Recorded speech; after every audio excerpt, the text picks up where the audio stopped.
Hey guys and gals, this is Psionic Arrow with the SuperPershing, or rather, my buddy here, Darth Strider, is in the SuperPershing because I don't own one. And I'm going to be making a video on shooting this thing with different penetration cannons ranging from tier 6 to tier 10. Even though the SuperPershing doesn't meet tier 10 tanks, there are tier 9 tanks that it can meet that have tier 10 cannons and tier 10 penetration levels. And afterwards, I'll try to get in some brawling, real brawling done with actual movements in the tanks. So, first of all, we've got the KV2, which has 86 millimeters of penetration, 910 average damage. So this is the 152 millimeter HE cannon. It's firing HE, and we're going to aim at some of the stronger parts of the tank. So right here, this is probably the strongest part of the tank. You get 172 damage, and I managed to hit his tracks as well. And you can see that that is significantly lower than what you would expect on firing upon a regular tank. You get about 300 when you fire this cannon on a regular tank. And we'll just have to wait for the reload. We'll fire into the gun mantlet this time. Looks like that one went right through. 254. That was a little bit high. Accuracy on this gun isn't that great. And once the reload is done, I'll be back. So into the lower plate. You get 318 damage, which is much nicer. However, that's only average. When you take that into account. Now, machine gun port. Hopefully I can hit this thing. No, I can't. 372, and it's a little bit low health. So we'll come back. Actually, I'll just kill this tank. How about that? And we'll just take aim at that commander's hatch. Nope, 258. What did I hit? No, I really did. So, really, there's not much to be said. You can't really bounce HE shells of 152 millimeters in size. So, you just have to kill this guy really fast, and obviously 860 hit point is not hard to kill. And that was it. So, next tank. Now I'm in the VK3002D, which has the 8.8 centimeter L56, which has the same 132 millimeters of penetration that the VK3601H has. And, well, all of the VKs at tier 6, and the Jagdpanzer IV as well. So this is just a small step up. We're going to fire into the lower plate. Nothing. And the upper plate. Now we're going to fire into the gun mantlet. And finally we start shooting at weak points. 204 damage right there. And next weak point. Let's see if I can hit this one. Nope. That's actually a little bit harder to hit, weak point, because it's actually smaller. Or perhaps I just don't have enough penetration for that. But the commander's hatch over here, that's a weak point. And of course, over here, beside, or actually underneath the spaced armor is also a weak point. So you SuperPershing drivers have got to watch out for that. And let's try and... No, it's really just the tracks. I wonder if you can damage it by shooting a little bit. No, we're just going to damage the tracks. So of course right here, this side as well, you can damage it. And that's it, 132 millimeters of penetration from the front. That's where you start shooting. Machine gun port underneath the spaced armor over here. I believe under the gun mantlet is also non-spaced armor. Yeah, right there. That would be the turret ring, I believe. And it's actually a little bit more difficult to hit. However, if that's the only choice you have, then you can shoot there as well. Anything in the side is really not going to work. It's just going to bounce off right there if he's properly angled. And next tank. The next step up would be the 198 millimeters of penetration, or around 200 millimeters of penetration of the T29, the T32, the Panther, Tiger, Porsche Tiger, and I believe that's it. It's around 200. and firing into the lower plate. They're hit. And of course the upper plate, Enemies. and the gun mantlet. They're hit. So nothing there. And that's to be expected because those are the most heavily protected parts of the SuperPershing. So let's take a closer aim, machine gun port, That's gotta hurt. and it managed to damage that. And that's really, if you can penetrate that with 132 millimeters of penetration, then you're going to start penetrating it with Looks like that one everything went right through. else afterwards, if you aim for those weak points. So it's the same weak points as with, I shouldn't say that. Oh, what was that? That would, that damaged the observation device on the tank, so They're hit. yeah, accuracy on this gun isn't that great. So, if you don't have an accurate gun, it's a little bit difficult to start penetrating the SuperPershing. Looks like However, that one you see went that right through. people keep commenting about this, and they tell me what it is, but I keep on forgetting what it is. But it is a non-hitboxed thing, and you can just shoot it, or shoot straight through it. I may have missed that time. But the commander's hatch is right behind this. Oh, jeez. Ready to fire. Not good. See the target. Commander's hatch should be right behind this thing. There we go. And, well, I guess I should try with 198 on this, which is, I don't know, it's another hatch of some kind. They're hit. Oh. What was that? Didn't seem to do any significant damage to any modules at all. It doesn't seem to be doing that much at all. So let's start firing into the top of the turret. And that managed to kill him off. Alright, next tank. And we're on the 225 millimeter range of penetration, which comes on a lot of tier 8 heavy tanks. This is the IS-3, which is something you'll probably meet quite a lot. And of course, your armor is still pretty significant versus these high penetration cannons, or relatively high penetration cannons. And we can see that the upper plate is, of course, well, it's impenetrable, really, with this kind of penetration, and we'll just one in the gun mantlet for good measures. Looks like that one Oh, went right what through. in the world? That went through. That may have been RNG right there. That's random number generator, so that could mean that the 225 millimeters of penetration increased quite a bit more. Let's try that again. Enemy is hit. Huh. Maybe not. We're gonna give it a few more shots just to test this out. But it seems like 225 is enough to go straight through the turret at a flat angle. Enemy is hit. That wasn't it, but let's try to shoot that same spot once again. Penetration. Okay, I may have just gotten 2 extremely high rolls, but people do get lucky at points. Now, if I need to see if lower plate at a completely flat angle, let's see. Nope, still can't go through it. Alright.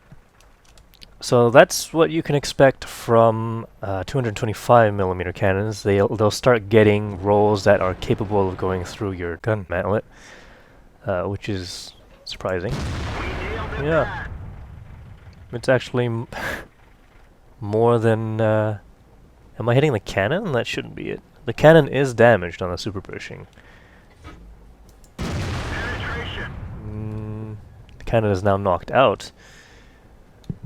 Let's see if I can't get a killing shot in by firing in here. It shouldn't really happen this way, but okay, so you're gonna have to watch out for 225 millimeter cannons going straight through your turret. And now we have the tier 10 cannons. This is the IS-8, but it has the 268 millimeters of penetration that a lot of the tier 10 mediums have, and also the tier 10 heavy tanks as well. This is actually the same cannon that you get on the STI, that's also tier 9, and the IS-4 at tier 10.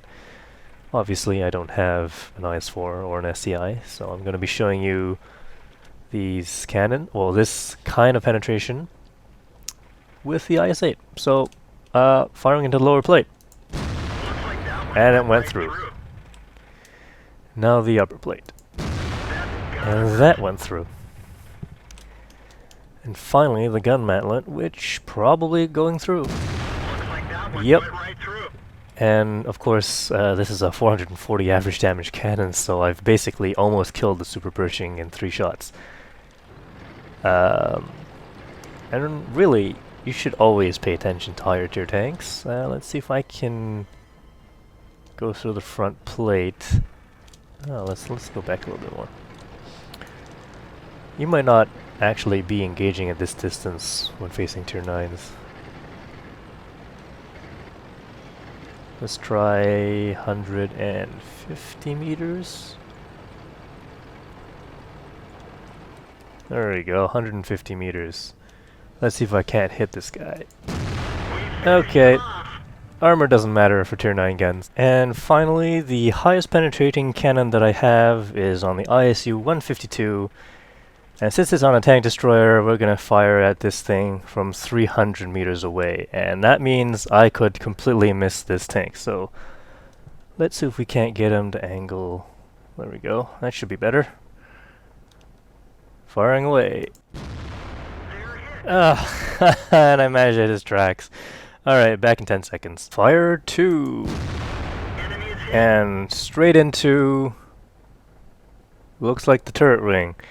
But my buddy there is telling me I've actually damaged his ammo rack. So, fire 3.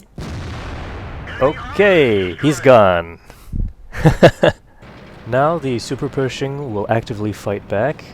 I'm unable to play the Super Pershing myself because I don't own one, and there are terms and conditions that state that I'm not supposed to be driving another player's tanks for whatever reason. I'm in the Cromwell this time, and this is a tier 6 British medium tank. However, it does have the maneuverability and speed and acceleration of a scout tank. So this is more of how you should not fight a scout tank. You shouldn't drive up to it like this and let it circle you and get around, track you continuously and stuff like that. Now obviously, this scenario is not exactly what's going to be happening in public matches because, well, there's 14 other tanks that you have to worry about that you don't have, well, that I don't have to in this match. I only have to concentrate on this one tier 8 tank, but it kind of shows you a little bit of what the Super Pershing can and cannot do.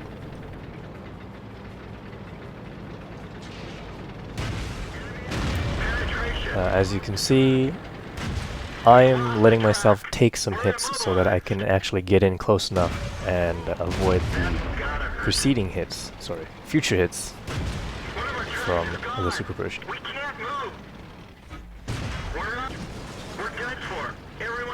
And that's the end of that.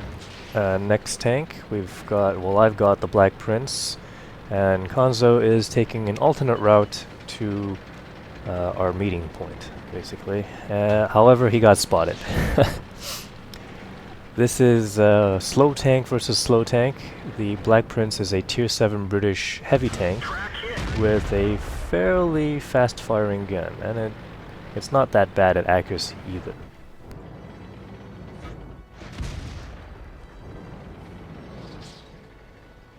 Now you can see I'm trying to poke out cautiously, and Konzo is doing exactly the same thing. He is backing up a little bit too much, but it could be a tactic in a public match where people will assume that you're going the other direction because your icon is moving that way. As you can see, I'm actually looking in the other direction.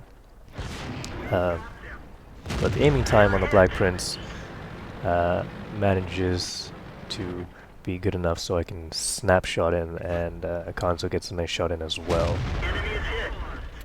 So he's tracked me, and this is where a repair crew would come in. Otherwise, you need to use a small repair kit, and as you can see, I just fixed my tracks in time. Both of us are not going to be using any consumables. It doesn't look like Kanzo's even holding any at all, so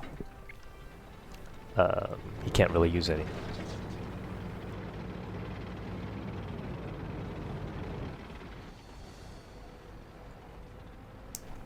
This is the typical way that most tank drivers play. They kind of peek out. Well, I'm talking about my Black Prince view right now. I'm just driving forward, showing the front of my tank, and he's going through all the weak points right now, as you can see right there. I'm still doing it, but now I'm going to start side scraping. And the 170mm penetration cannon on the SuperPershing does not do well with that.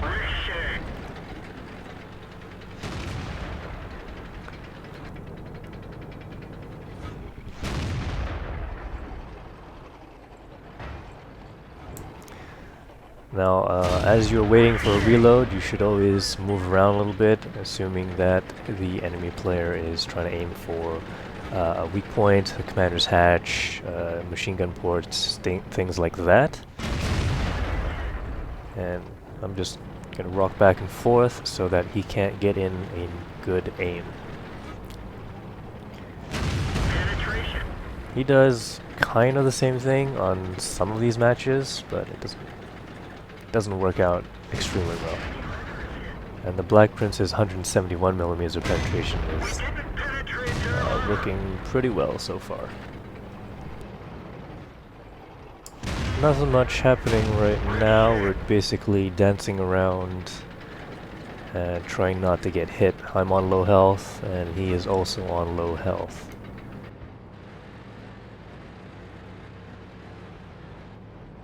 Kanzo starts making a move, and I managed to get a nice shot into the commander's hatch right there.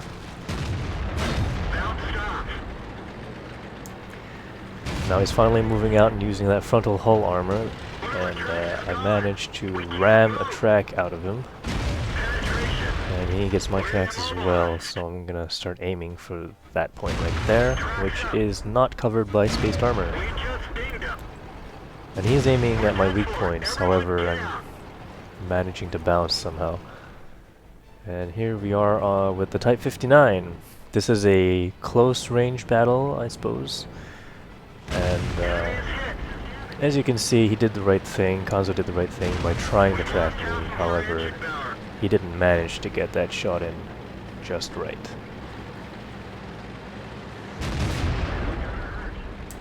This is typically what you're gonna expect from medium tanks.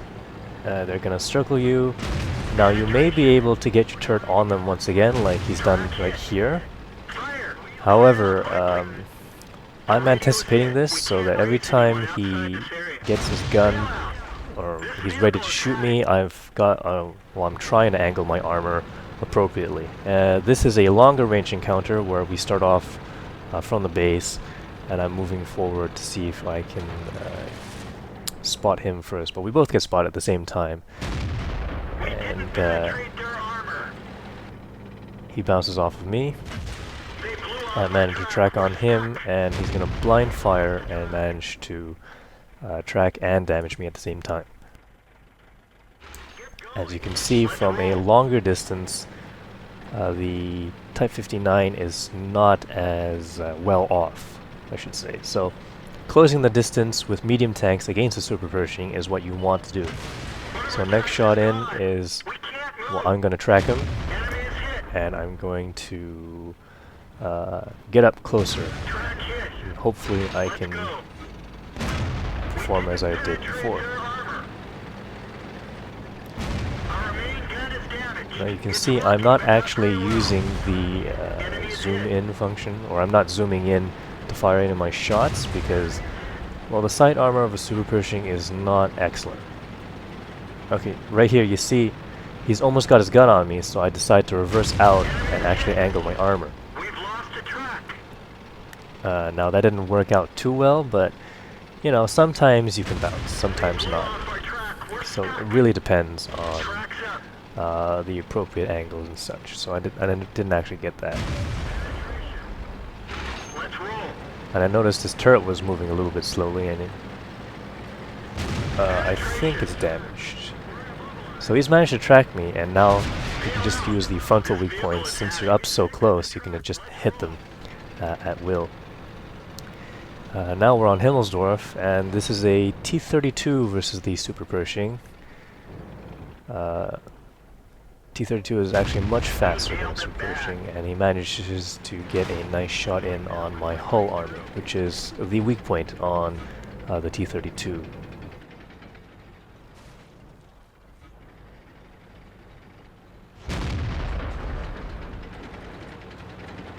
Alright, so he's trying to get into cover. I managed to get a nice, another shot in onto his side armor. And you should try to avoid showing your side of the SuperPershing to enemy tanks, because, well, you don't have much armor there. And most of it is on the front, and it's all spaced.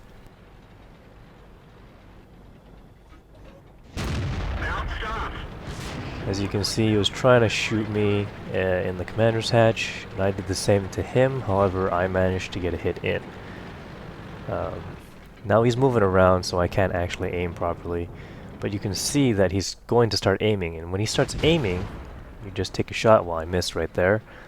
And the moment I take my shot, I'm starting to move around so that he can't get a proper aim on my weak points.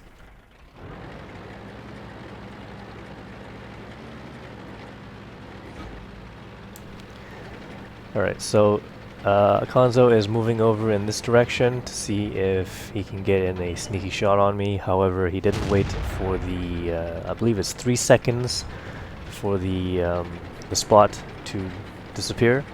And that means I can see his tank icon moving along, and you can see I anticipated that he was going to try and pop out from that window. That can be used to your advantage at some points in time. There we go, another shot into the commander's hatch of the SuperPershing. And Konzo goes out. He just fired an HE shell into the thickest part of my armor, so it didn't do much damage, and now I can just fire into his tracks at will. Next tank is the KV-4, and this is really just a closer, I suppose, because the KV-4 has 180 millimeters of armor on the front, and the SuperPershing only has 170 millimeters of penetration, so you can't really penetrate the front of a KV-4. And this is just to show you that when you're facing a KV-4, don't face it from the front. There's really nothing you can do about it. Even aiming at weak points, it's hard to penetrate a KV-4.